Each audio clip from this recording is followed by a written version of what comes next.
say that Mr. O'Malley will suffer from 35% reduced range of motion in his left arm and will suffer from chronic stiffness and tension in his neck for the rest of his life. Is that correct? That's right.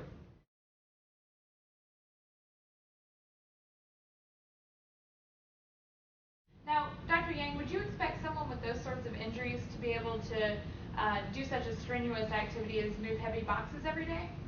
Those kinds of injuries, I suppose, could serve as a hindrance. Now, Dr. Yang, I want to switch gears a little bit, and I want to talk about your treatment of Mr. O'Malley.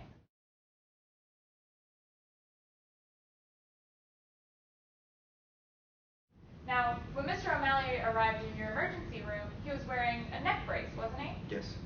And you performed the standard palpation exam on Mr. O'Malley. Yes, I did. And he reacted in severe pain to that examination, didn't he? That's right.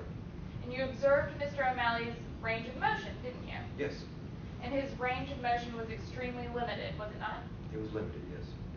And in fact, Mr. O'Malley described his pain on a scale of 1 to 10 as a 9, didn't he? That's true. And as a result of all those things, you ordered a CT scan and an X-ray, didn't you? That played a large part in me ordering the X-ray and CT scans. Now, Dr. Yang, I want to ask you a bit of a hypothetical.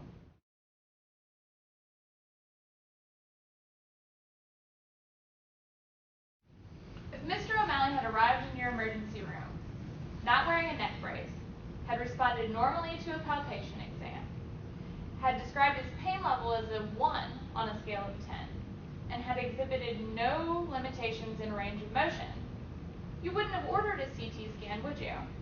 Probably not. And you wouldn't have ordered an X-ray either, would you, Dr. Yang? It's unlikely.